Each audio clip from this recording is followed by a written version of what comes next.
I just wanted to take the chair's prerogative and ask you the first question, yes, if I could, Neil. And just to touch on that last point you made, I scribbled down what the Secretary of State said in the Q&As today on trade and standards, which for me, I think was actually almost further than he may even have gone previously. He said something along the lines, this is probably inaccurate, but I think he said we won't be signing trade deals that mean British producers are undercut on animal welfare or environmental standards. So a very clear signal, I think, that he would expect to use trade policy or trade deals to prevent products produced to different standards to our own coming into the country under the terms of a trade deal, of course, not necessarily under the terms of trade within WTO. Now, that I think is interesting. To what extent do you think that is shared amongst his cabinet colleagues?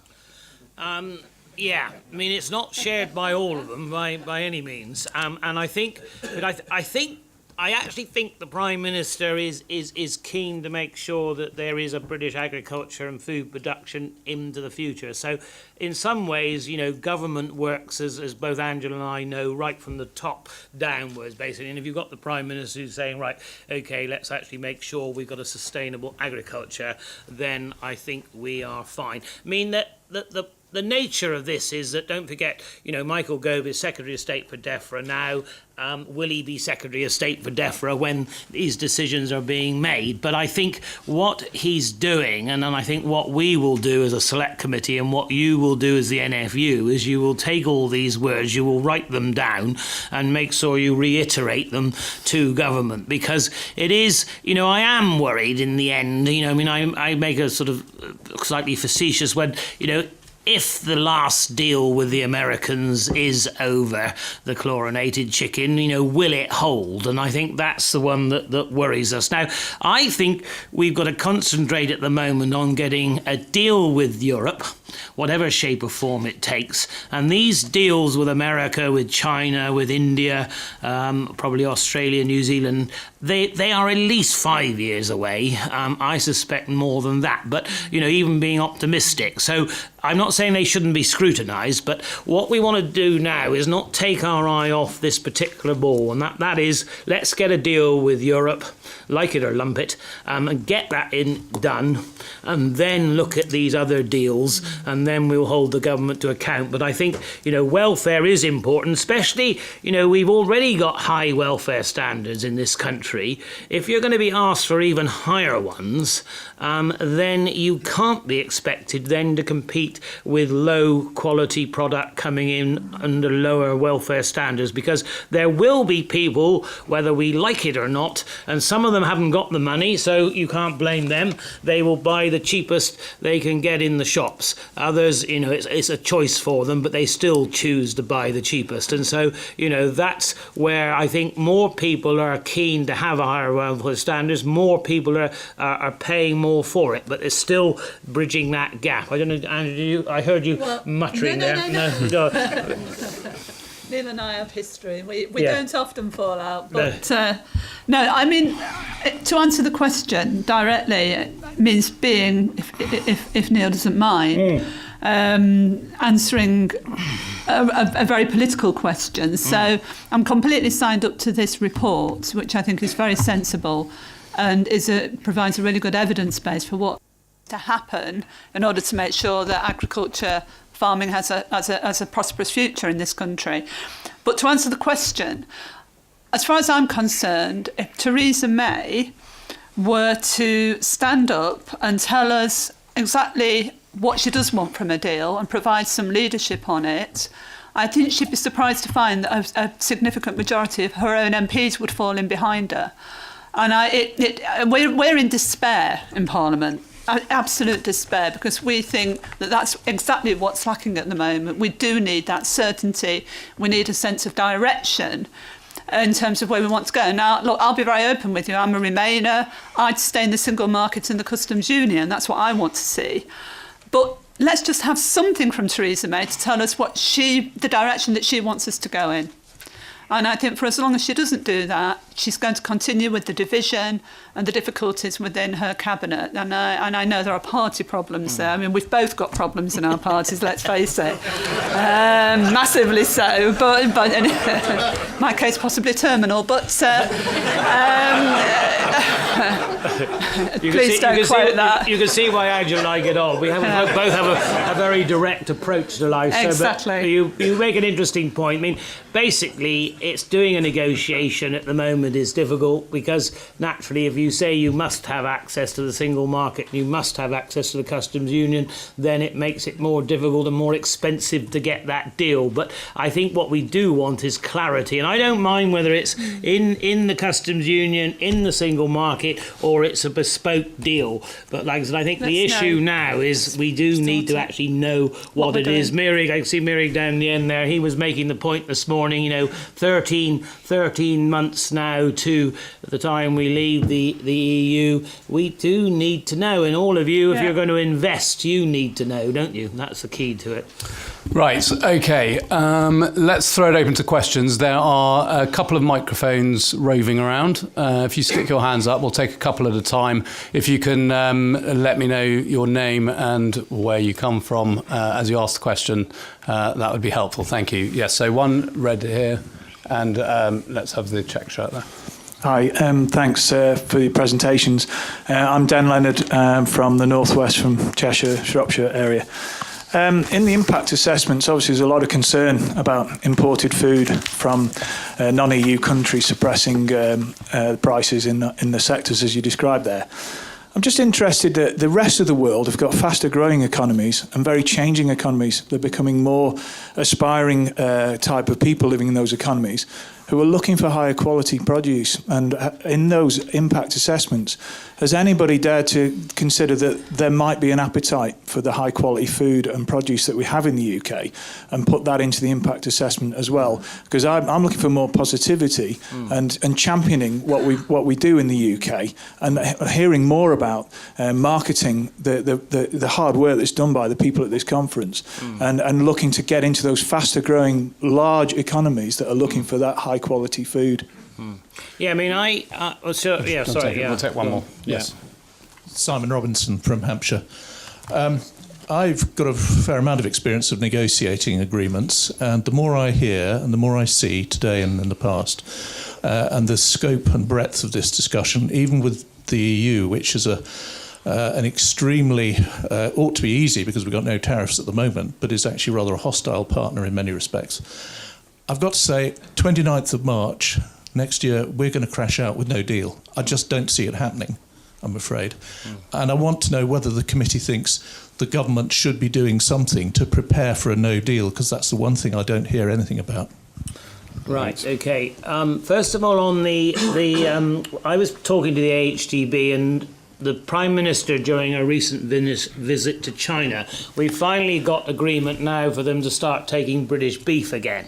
We've been going on now for nearly 20 years. So, because naturally the Chinese, especially the better off Chinese, they like pork and chicken, but they're also looking for something different in the shape of beef. So I think there are lots of markets there, and to answer your question directly, I think they're complementary, and I think we've got to drive for them. But do I think they're going to immediately take over from the European market overnight? I don't think they do. So what we need to do is get some access and keep some access to that EU market, but not take our eye off the ball about promoting those markets across the rest of the world, with Asia in particular, because that's where the economies are growing. And so I think the combination of the two is right. So yes, there is some positives, and once we can get to make the freedom to have these deals, they've got, but it will always, I suspect, and where you've hit the nail on the head, it will always be on the higher end of the market, naturally not the lower end of the market, because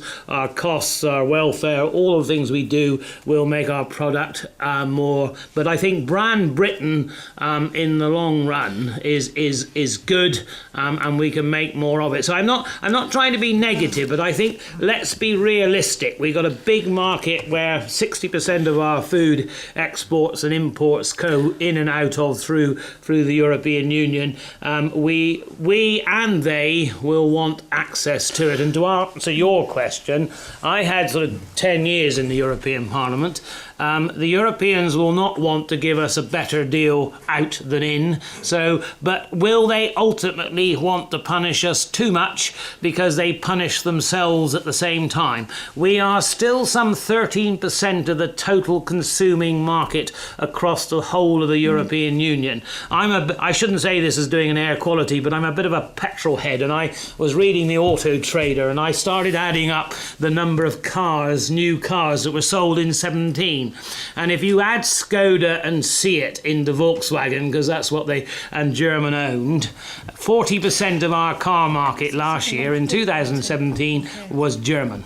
Now, do you believe that the Germans are going to give away a market that size, right, by being too bloody awkward? So I think we will get a deal. It may not be a brilliant one, but I think it'll be a workable one. But I think the second part of your answer is yes, we are. The committee's going over to see Claire Moriarty, who's the permanent secretary of EFRA. They are taking on more staff. We need to know what they're doing, and we need to know that they are actually preparing for the scenario of if there is no deal on the table. The interesting point that Michael Gove gave this morning, I thought he was almost hinting that there might be a slightly longer interim deal. Now, whether he knows that or whether he doesn't, I don't know. But like I said, I just think probably in reality, that's the best thing we can get by March next year. Angela.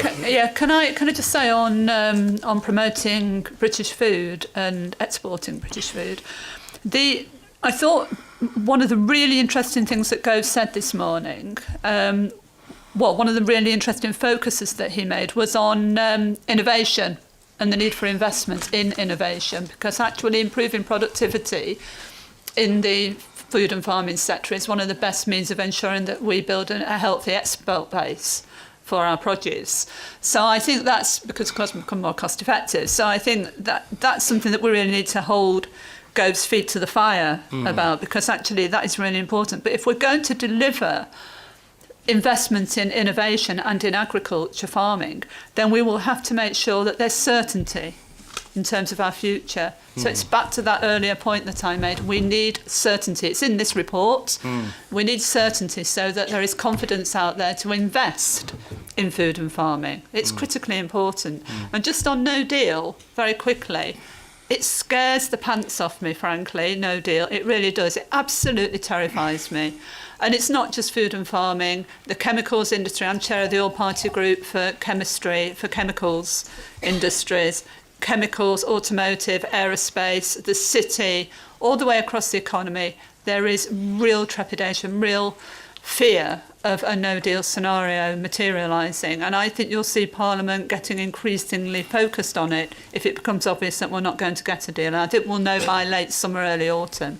Whether or not they're preparing for it is something we would find very hard to establish, because government is incredibly secretive about the whole Brexit process. Just going back to China, the Danish have got 20 people over there promoting Danish pork in particular. Yeah. We've got one. Yeah, so we really are going to have to up our game. I also think it's probably maybe a role possibly for the House of Lords, because the trouble with us is parliamentarians, especially with a no majority, no minister can go off to China for more than 5 minutes before they're called back to vote again. You've got to actually make sure with China that you've got people of status and you've got people that are there for a long time as well. And I think that's where the House of Lords could be quite useful, because the Chinese, naturally, once you become a leader in China, until they bury you, you're there for life, aren't you? And they can't quite see with sort of Western powers why the ministers change all the time. And so I think it's continuity that matters, and I think that could work. Great, good stuff. Good to know you're looking for a use for the House of Lords. That's right. That's right. Right, we've got two questions on this side, David and then Tim. David Exwood, West Sussex Farmer. You make mention of IT systems to cover our trade with Europe in your report. Isn't the truth is there is no IT system in the world, and even if there was one, the ability of any government to deliver it that will cover the level and nature of trade that we have with Europe? And would you not, as a committee, be doing the government and the country a great service by pointing this out? And Tim. Yeah. Good point. Tim Brightman, the CLA president, more importantly, a cereals farmer from my point of view. Neil, I think you've answered my first question, but I would ask you to use your European experience to persuade the colleagues that you have who can really influence this of just how hacked off the Europeans are. I've spent 4 years in Europe, chairing the European Landowners Policy Group, and mark my word, they want to give us a much, much worse deal. And I don't think your cabinet colleagues really understand, the cabinet really understand just how much we're going to have to give way when it comes to free access and regulatory convergence to make sure that the Europeans really do think of only 16% of their exports that come across to our country. Because there's a lot of talk about in Germany it actually being looked for in different markets. And so I would really, really ask that you try and get that point across to them, because otherwise my fear is like Simon, we are heading to the door. And then when there's no chicken for Kentucky Fried Chicken at half term, they're not going to be happy with a no deal. Very good point. IT systems. Yeah, I mean, I think what I would say to you with the IT system, why I think it's possible, and I don't say it can be delivered, but don't forget, as we leave the European Union, our rules are completely the same. And so therefore, it should be possible to do a bespoke agreement. We may well have to largely stick to the same rules as we've got now for trade, but don't forget, if we're going to trade into the European Union anyway, if you're a company, you will trade under those European rules anyway. So therefore, I think it is possible to do. Whether government can deliver it or not, that's for you to decide. And I think the jury is open on that. I think your answer to whether the Europeans are, their attitude, and I can understand, and I think, naturally they are very disappointed, many, because we've left, and they feel that they've been hurt by the fact that we've left. The trouble is, you then got to balance that with a referendum that took place in this country, and it doesn't, I was a Remainer as well, but it doesn't matter which side of the argument you were on. In the end, it was a higher percentage of people voted than in a general election, and they voted by a clear majority, not massive, but a clear majority, actually to leave the European Union. And so therefore, very difficult for us then to go back and say, well, of course, we must have it on the European terms, because I think there's part of the population out there who actually say, I better not swear in this audience, but, we've had enough of these Europeans, we're going anyway. And I think that is the balance. And I know, like I said, I understand Angela's position as far as the, party's concerned, but she would have mixed views in her party, very mixed views in mine as to how we leave the European Union. But my view is a pragmatic one, and is that we are leaving, but why hurt ourselves in the process? So where I agree with your tenor of your question is that let's try and get as good a deal as possible. I'm not convinced in the end. Don't forget, there's a lot of hard talk going on both sides at the moment. And yes, they're going to talk tough, but then so are we probably. And so in the end, that doesn't mean to say we won't get some sort of a deal. And I think what ideally, and I think hopefully will be on the table, is some sort of interim mechanism. The argument's going to be, with an interim deal, are we going to be able to then, during that interim period, be able to start negotiating our own free trade agreements? And do we, through the period of that interim deal, have to stick to all the rules within the single market and the customs union? And that's what the sticking point is at the moment, I suspect that's what the argument arguments will be, and we'll go to the wire. But I think we've got to deal. I try to deal with the realities not only of what the deal will be, but the realities of political life in this country. The decision was made by the British people at a higher percentage than at a general election. So very difficult for me as an elected politician to say you didn't make the right decision. But the problem is, Neil, that I agree with Tim, and I think the problem is that the European Union 27, the EU 27, has determined that an economic price will be paid by the UK and by the 27 for Brexit. There will be a negative outcome, economic outcome on both sides, but that the political imperative is greater and is far more important to the EU 27. Given the populism and the instability that's characterising Europe at the moment, Western Europe, then I suspect that for the European Union, as I've said, the political imperative is the most important one. And in that sense, I think we ought to perhaps tread a little bit more carefully and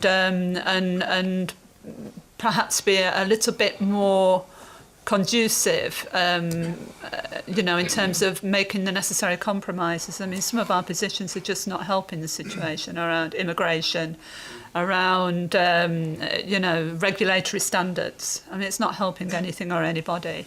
And I agree with the Sussex farmer. I mean, actually, I'm happy, I keep saying this, more than happy with the report. If the report kicks off a debate about whether or not there is an IT system out there that can deliver effective customs arrangements, then I'm happy. Because, if there isn't one, then we need to know that sooner rather than later.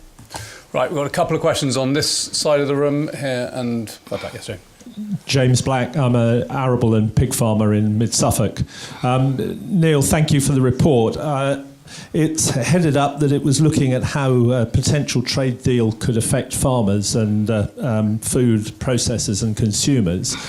I'm just a little disappointed that you don't spend a bit more time looking at the whole aspect of indecision and the lack of direction that we've got.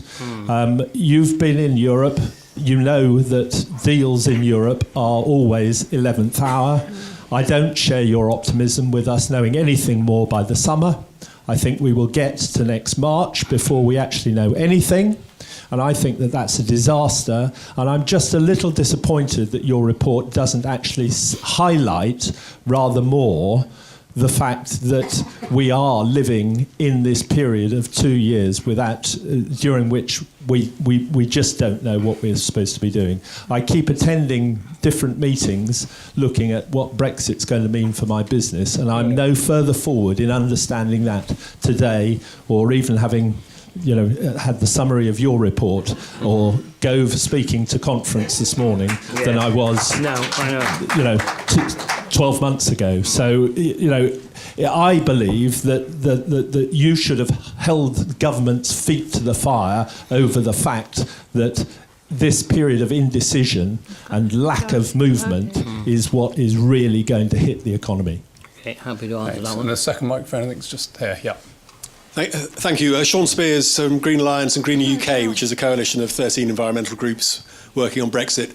And Neil Petrolhead, as I'll now call you. I was interested, you say that the priority is to get a trade deal with the EU, and then it'll be 5-7 years down the road before we have any chance of deals with other countries. But to get a deal with the EU, we will have to accept EU standards. And accepting EU standards will make it almost impossible to get a deal with lots of other countries, notably the United States. I wonder if firstly you accept that there are two sort of trading superpowers, the EU and the US, and you have to take one or other of their standards. And secondly, I wonder if you think that the reason that fringe figures like Jacob Rees-Mogg, but also possibly figures like the Foreign Secretary, Trade Secretary and so on, appear to prefer no deal is precisely because if you get the deal with the EU, it means it's impossible to get deals with other countries. Right, should I On the first question I think it's probably a matter of balance for select committees to what degree we hold government's feet to the fire. I think what we do is we point out a lot of errors of their ways, we point out the problems the industry are going to have, and we ask them to get on with it. I think there's probably a limit to how far we go, but perhaps we haven't gone. Normally I'm not urged to go further. I'm usually told not to go so far as I normally do. So it's an interesting one for me to say we should have gone further, but I think it is a matter of balance, and I suppose we took that choice. But I don't necessarily disagree with some of your points that you make, but I think that's clear that I think the point on the question on the EU. I think the point I was making that any company that whether we're inside or outside the European Union, if you're trading food back into Europe or tractors, or not we make any tractors now, but cars or whatever, we will trade under single market rules, their trade rules, to get them back into Europe, whether we're in or outside of the European Union. That's not going to stop us doing a trade deal with America, because we will be outside and we will agree a separate deal. What we wouldn't necessarily be able to do would be bringing those American goods in and then trade them back into Europe, but we wouldn't be part of the single market. We wouldn't necessarily do that anyway. So I don't think it's impossible. I think if we're not careful, we are going to complicate lives too much for ourselves. And while I don't want Angela and I to have too much of a debate, but if you get two politicians together, you will. Somebody asked me just about my experiences of the European Union, and while I was a Remainer, I could understand why a lot of people voted to come out.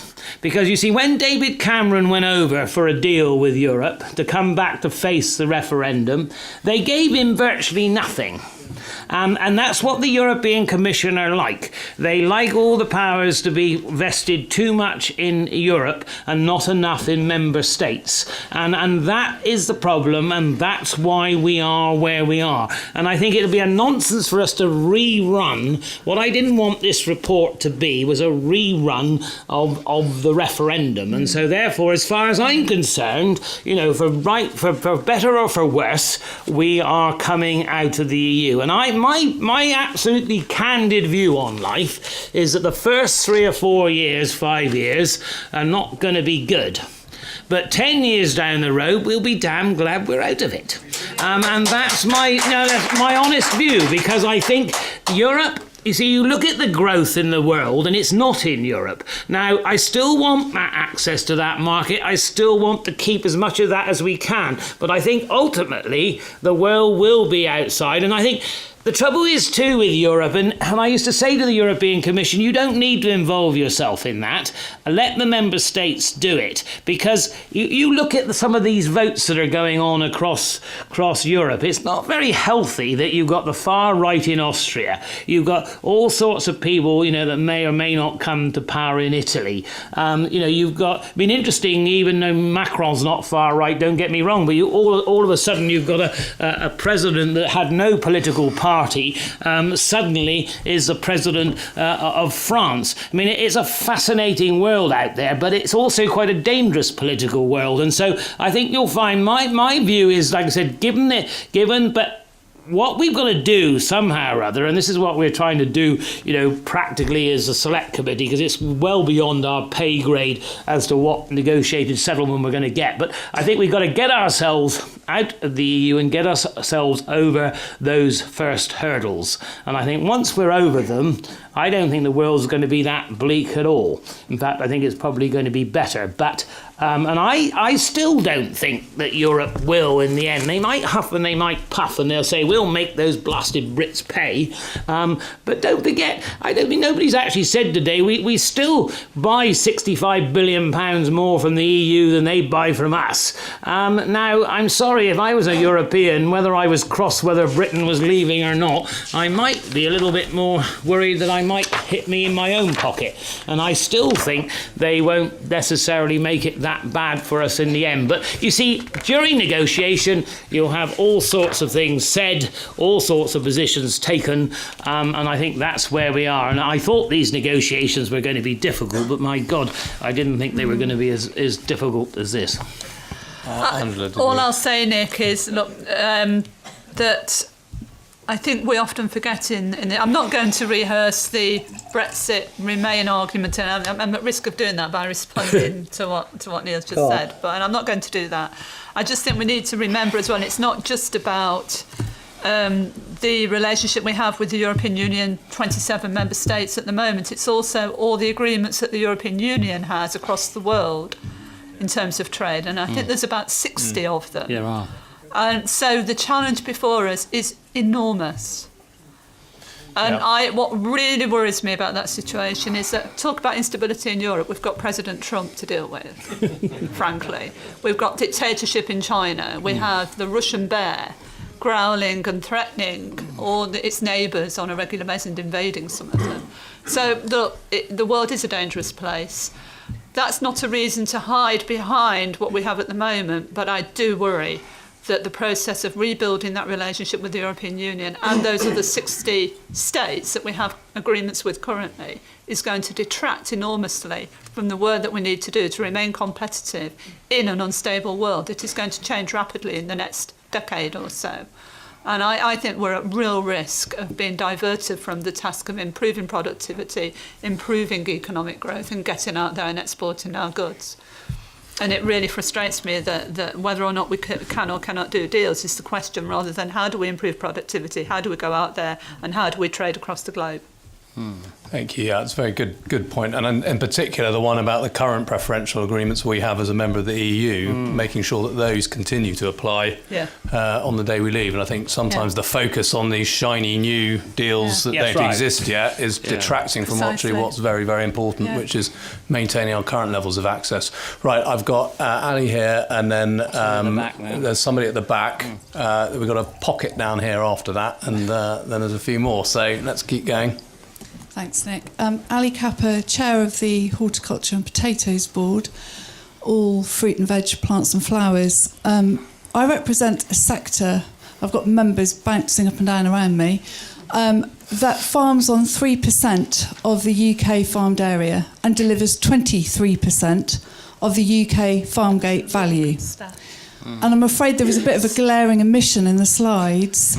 You did have potatoes on there, but you didn't have much about fruit and veg, plants and flowers.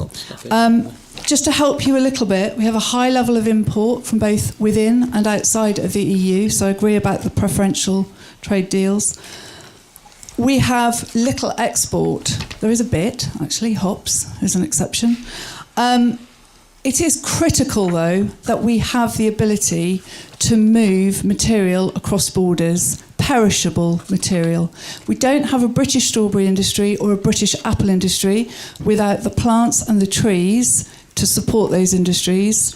And we don't have much in the way of out-of-season fresh produce without the ability to import that from other countries. So it's really critical that we start to see the impact for our sector in your report, if I may ask for that. And I would say that our sector would say that the biggest opportunity would be for some import substitution, because the levels of self-sufficiency for our sector, like many others, have been on the decline. And there is a big opportunity there for us to grow more here.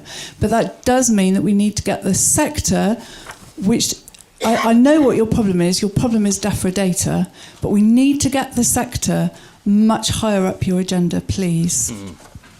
Thank you. And there's a question at the back.